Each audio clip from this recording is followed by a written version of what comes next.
Bienvenidos, queridos hermanos. Este es su programa de la Apologética Católica. Mi nombre es Fran Morera y por esta próxima media hora vamos a estar compartiendo temas bíblicos. Hoy nos toca la introducción al profeta Abdías, pero con Jorge Garzón en los controles vamos a comenzar con una oración como siempre. En nombre del Padre, del Hijo, del Espíritu Santo. Amén. Amado Padre, danos el don del Espíritu Santo, que venga sobre cada uno de nosotros y abra tu entendimiento para poder penetrar en los misterios de tu santa palabra, hacer la vida en nosotros y poder construir el reino de Dios. Todo esto lo pedimos en nombre de Jesús el Señor. Amén. María, Madre de la Iglesia, ruega por nosotros. Pues nuestro estudio hoy nos lleva al libro de este profeta que es poco conocido.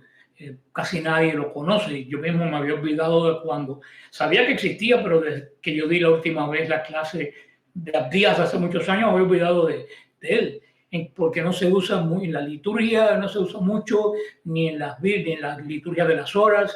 Es un profeta que no se menciona mucho, pero sin embargo es un profeta, como toda la palabra de Dios, es un profeta muy importante y sobre todo tiene un mensaje diferente también para cada uno de nosotros. Este es un libro extremadamente breve, pero tiene un gran mensaje que se aplica a su tiempo y, como hemos visto en todos los profetas, se aplica a todos los tiempos. Pero primeramente vamos a hablar del escritor. El nombre Abdías significa siervo del Señor. Fue uno de los profetas acerca de los cuales no sabemos absolutamente nada, excepto el hecho que escribió una profecía, nada más. Estos profetas a nivel personal usualmente están encubiertos por el anonimato. Abdías fue, como podemos decir, como un escritor fantasma. Él está allí, pero no lo conocemos. Vivió conforme a su nombre porque definitivamente fue un siervo del Señor. Y un siervo no se jacta de su genealogía ni se aprovecha de sus experiencias. Un siervo no se coloca en primer plano. Él tiene que demostrar por lo que hace que puede pretender ocupar realmente un lugar de siervo. No pretendidamente, no para que la gente lo vea, porque siempre he dicho que la humildad exhibida es soberbia disfrazada. Por eso lo que encontramos aquí en el libro de Abdías es muy similar a esto que hemos hablado hasta ahora. Al caso del Evangelio de Marcos en el Nuevo Testamento. El Evangelio según San Marcos presentó a Cristo como el siervo del Señor. Lo presenta a la comunidad de Roma. El carácter de nuestro Señor está reflejado en esas páginas. Y en el Evangelio, según San Marcos, no existe ninguna genealogía, a diferencia de Lucas y a diferencia de Mateo. Porque los datos de una genealogía, es decir, sus antecedentes familiares, no son necesarios al exponer la vida de un siervo. Por ello, el Evangelio de Marcos es el Evangelio de la acción intensa del siervo divino, del siervo de Dios. Así que Abdías fue simplemente un profeta que escribió una de las profecías importantes de la Biblia. Se ha dicho del profeta Abdías, la voluntad de Dios fue que únicamente su nombre y su breve profecía fueran conocidas por el mundo. El libro de Abdías es un libro, como les dije, muy breve. A pesar de ser reducido en extensión, contiene un mensaje poderoso. Ahora, digamos algo en cuanto a la fecha de que fue escrito. La dificultad principal con la profecía de Abdías es situarlo en la historia de su pueblo, en la historia del pueblo de Israel. Algunos han sugerido una fecha tan temprana como el año 887 a.C., fecha que situaría a este profeta en la época de la sanguinaria Atalía, una de las reinas más siniestras de Israel. Eso lo podemos ver en el segundo libro de Reyes, capítulo 8, versículos del 16 al 26. Ahora, estos estudiosos siguen diciendo o sitúan a Abdías durante el reinado de Josafat, otra posibilidad. Y en este sentido, entonces, habría que referirse al segundo libro de las Crónicas, capítulo 17, versículo 7. Aunque su nombre figuró en este último pasaje, hay que considerar que el suyo, Abdías, era un nombre muy común en aquellos tiempos, por lo cual esta cita probablemente hable de dos Abdías totalmente diferentes. Hay canos escriturares que mencionan la fecha del año 587 a.C. Hay biblistas que han estado de acuerdo con ellos y han sugerido que Abdías fue probablemente contemporáneo de Jeremías. No lo sabemos, todos son suposiciones. Y esta idea giró alrededor de las palabras que encontramos en el versículo 11 de este libro, que dice: cuando extraños llevaban cautivos su ejército, cuando extraños entraban por sus puertas y echaban suerte sobre Jerusalén, tú estabas allí presente y te postraste como uno de ellos. Estas palabras fueron escritas como una profecía, describiendo hechos antes de que ocurrieran, o podemos decir constituyendo un registro histórico de lo que iba a suceder. Por supuesto, eso nos puede situar en la época en que Jeremías fue exiliado a Egipto, aunque vuelvo a decir, todos son suposiciones. Otros sitúan a Abdías en épocas más tempranas, después del cautiverio de Babilonia. Vamos a tratar de ver en los pensamientos clave de este profeta que verdaderamente es tan anónimo. El pequeño reino de Edom, que es el tema breve de esta profecía. El tema de esta profecía es Edom, el reino de Edom. El versículo 6 podría ser considerado un versículo clave. ¿Qué dice? Dice así: ¿cómo fueron saqueadas las cosas de Saúl? Sus tesoros escondidos fueron buscados. Ahora vamos a ver un breve bosquejo general que divide este libro en dos partes, y es el siguiente. Vamos a tener en cuenta que esta obra solo tiene una extensión de un capítulo. O sea, en la próxima vez que hablemos del capítulo, ahí termina pues Abdías. En la primera parte, que abarca los primeros 16 versículos, el tema de Edom y su destrucción es uno de el centro por donde gira, yo diría, todo el mensaje. Aquí tenemos la acusación contra Edom entre los versículos 1 y 9. A continuación se nos habló del crimen de Edom entre los versículos 10 y 14. Y después se nos describe la catástrofe que sobrevino sobre Edom entre los versículos 15 y 16. Aquí vemos una aplicación, podríamos decir, de la ley del talión, ley de represalia, que consistía en hacer sufrir al delincuente un daño equivalente al que causó. En la segunda parte, que abarca desde el versículo 17 hasta el versículo 21, se comenta sobre la restauración de Israel. Recuérdense que todos los profetas, aunque sea brevemente, no se quedan en el castigo. Todos hablan de la restauración, porque Dios es un Dios restaurador. Nuestro Dios es un Dios que restaura, que si destruye es para construir mejor. En estos versículos nos habla de esta restauración que va a venir sobre todo reino, toda obra del Señor. Y con esto tenemos un resumen de este libro. Ahora vamos a considerar un poco del contenido del profeta Abdías, aunque lo vamos a ver. Este es el libro más breve, y esto es un dato interesante, es el libro más breve del Antiguo Testamento, por la extensión que le dije, que tiene solamente 21 versículos. Algunos piensan que no merece la pena leerlo y que si fuera omitido de la Biblia no se iba a perder absolutamente nada. Sin embargo, la brevedad del mensaje de esta obra no lo hace menos importante. El mensaje está ahí y es un mensaje fuerte para ellos y para nosotros. Como todos los llamados profetas menores, el mensaje de este libro es primordial, es práctico, es un mensaje conmovedor, no un mensaje extenso para pensar en él, es algo que te impacta rápidamente, que te conmueve, que te entra hasta lo profundo de tu alma. No hay tiempo no hay más capítulos para entrar en detalles. Es un mensaje, como les dije, válido para todos los tiempos. Puede ser dirigido, inclusive a esta época en que estamos viviendo tan convulsa. Las dos partes que consta. Primero, la destrucción de Edom. Ninguno de los profetas menores son como volcanes extintos. Más bien son como unos volcanes que explotan y puede verse el fuego, que puede verse en un momento estaba lleno de ceniza y en un momento arrojan lava candente que lo cubre absolutamente todo. La profecía de Abdías constituyó un juicio devastador contra el pequeño reino de Edom.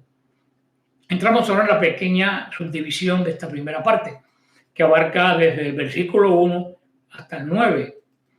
Aquí vemos, comienza que el profeta nos dijo inmediatamente, yendo directamente al tema, que esta fue una visión que fue dada por el mismo Dios, no hay duda. Ahora, ¿quién fue Abdías? Como dijimos en la introducción de este libro, fue uno de los profetas menores. Ya lo sabemos, lo hemos repetido unas cuantas veces, pero este es el menor de los menores. Y como no sabemos absolutamente nada, es posible que le pasemos por encima al mensaje. Pero es un mensaje dado por Dios, dado por el Señor, y Él lo deja bien claro. Y lee las generaciones de Esaú, o sea, tenemos que Edom es descendiente de Esaú. Dice el capítulo 36 del Génesis. Por eso Esaú, o sea, Edom, habitó en los montes de Seir. Estos son los descendientes de Esaú, padre de Edom, en el monte Seir. Este es el registro histórico que fue repetido 3 veces. Aunque damos por seguro que cuando Moisés escribió estas palabras, no sabía si tenía que enfatizarlo, pero el Espíritu por algo lo hizo enfatizar. Y nos referimos a que Esaú era Edom y Edom era Esaú. Los edomitas fueron los descendientes de Esaú, así como los israelitas fueron los descendientes de Jacob, su hermano. Todos descienden de Isaac, por lo tanto, de la línea de Abraham. La historia de Saúl fue la de 2 hermanos mellizos. Todos sabemos la historia de Jacob, Esaú, el pleito entre los hermanos, el engaño a Isaac, hijos sobre todo de Isaac y de Rebeca. No eran mellizos idénticos y tenían totalmente unas personalidades diferentes. En el capítulo 25 del Génesis nos narra cómo esto comienza cuando van a nacer los mellizos. Y dice que desde el vientre de la madre luchaban los mellizos. Es increíble esto que nos dice tan impactante. Eran 2 tipos totalmente diferentes. Saúl le agradaba la vida al aire libre, le gustaba cazar. En cambio, Jacob le agradaba estar en su casa, era muy apegado a su madre. Sin embargo, Jacob tenía un gran discernimiento espiritual que Esaú no tenía. Estaba totalmente vacío de este discernimiento espiritual. Esaú era una persona, podemos decir, que vive en la carne, una persona que lo único que quería era satisfacer sus deseos físicos y no le importaba los asuntos espirituales ni lo del día de mañana. Él vivía el hoy. Y en realidad rechazó su primogenitura porque eso implicaba autoridad espiritual y otros privilegios, pero lo cambió ¿por qué? Por un potaje de lentejas. Todos sabemos toda esta historia. Saúl no vendió su primogenitura, pudiéramos decir, porque tuviera tanta hambre como estar a punto de morir, ni porque no hubiera otra cosa para comer en la casa de Isaac. Esaú vendió su progenitura porque no le interesaba, porque estaba dispuesto a cambiar toda una herencia espiritual por algo material. Hoy en día no podemos asombrarnos, todavía muchas personas que viven exactamente igual que Esaú. Y por eso tenemos aquí una ilustración que es una gran verdad para los creyentes de todos los tiempos. Un creyente tiene una naturaleza en sí mismo, lo dice San Pablo, en batalla, están luchando una contra otra. Eso lo vemos en Gálatas 5, versículo 17, donde dice el apóstol, porque el deseo de la naturaleza pecaminosa es contra el espíritu, y el del espíritu es contra la naturaleza pecaminosa. Y estos se oponen entre sí para que no hagan lo que quieran. Estas son las dos naturalezas del creyente, queridos hermanos. Y ahí podemos identificarlas en Jacob y en Esaú. El nombre de Edom significa rojo o una persona que está tostada por el sol. Uno se broncea del sol cuando la piel puede absorber todos los rayos de la luz del sol y eso lo hace enrojecer. Es interesante este dato que nos dan gratuito de este personaje de Esaú. Él parece que no solo absorbía la luz del sol, sino que absorbía todas las cosas a su alrededor materiales, que eso le impedía fijarse en la gran herencia que tenían desde Abraham, en el pacto que Dios hizo con su abuelo Abraham. A él no le interesaba el pacto, no le interesaba nada. Y a ti te sorprenderán, pues luego decir cuántos familiares, amigos tuyos y míos, no le importa absolutamente para nada el pacto que Jesús tiene con nosotros, ni respetan su bautismo. O sea que, como le he dicho siempre, el hombre cambia de tecnología, cambia de vestido, pero el hombre dentro de sí sigue siendo exactamente igual. Habiendo visto a Esaú en el primer libro del Antiguo Testamento, ahora en el último libro del Antiguo Testamento busquemos y leamos unas palabras que pueden parecer extrañas. En el libro del profeta Malaquías, que no hemos llegado, capítulo 1, versículos 2 y 3, y dice, yo os he amado, dice el Señor, pero vosotros dijisteis, ¿en qué nos amasteis? ¿No era Esaú hermano de Jacob, dice el Señor? Sin embargo, amé a Jacob y Esaú lo aborrecí. Convertí sus montes en desolación y abandoné su heredad a los chacales del desierto. Fue raro y suena muy extraño que Dios dijera que amó a Jacob y que aborreció a Esaú. Esta palabra pudiera presentar un problema para algunos. Acuérdense que en el Antiguo Testamento, como no podemos acercarnos a la naturaleza de Dios, ponemos a Dios actuando como un ser humano, con odio y rencores que definitivamente en Dios no hay, porque en Dios todo es pureza. En cierta ocasión hay un seminarista que se refirió al profesor de teología. Este seminarista le dijo, yo estoy teniendo un problema con esta declaración del libro de Malaquías. Le dijo, no puedo comprender por qué Dios dijo que aborrecía a Esaú. El profesor le respondió, joven, yo también estoy teniendo problemas con ese versículo, pero mi problema es diferente al tuyo. Yo puedo comprender por qué el Señor aborreció a Esaú, pero no puedo comprender por qué él amó a Jacob. ¿Qué les parece? La vuelta de la incomprensión del actual de Dios por medio de nosotros. Lo que le da importancia a este pequeño libro de Abdías es que es el único lugar en la palabra de Dios donde encontramos, y aquí lo vamos a ver, una explicación clara que parece que ese seminarista no tenía, de por qué Dios aborreció a Esaú. Y créanme que tenía bastantes causas contra él. Hay un gran erudito hebreo que se llama Ginsburg y él tradujo el versículo 6 de Abdías de la siguiente manera. Como fueron desnudadas las cosas de Esaú. En otras palabras, cómo fueron puestos al descubierto para que nosotros contempláramos por primera vez por qué Esaú perdió la gracia de Dios. Y cuando entendiéramos eso, pudiéramos ver en Edom una reproducción de Esaú. O pudiéramos ver en cualquiera de nosotros, en ti, en mí, una reproducción de Esaú y meditáramos. Veremos que hay miles y miles de pequeños Esaú. Veremos que hay un gran pueblo de Edom. Lo que fue pequeño en Esaú, después en Edom lo vamos a ver aumentado 100.000 veces. Con el tiempo, el mal, si no se ataja a tiempo, si no hay conversión, el mal crece. El mal no es algo estático. El mal crece y crece para más mal. Es lo más terrible y terrorífico de todo esto. Las consecuencias de Esaú, vemos como todo en la vida trae consecuencias, un pueblo descendiente de él va a ser los responsables. Por eso tenemos que tener cuidado con los líderes que escogemos. Porque una elección mala de un líder, como tantas que se están haciendo en el mundo entero y en América Latina, puede traer repercusiones y daños espirituales, no para la persona, para la nación, y convertir a la nación en una nación de Esaú.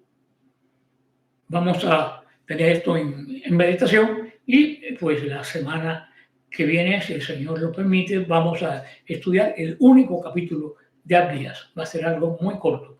Que el Señor los bendiga y los guarde. Amén.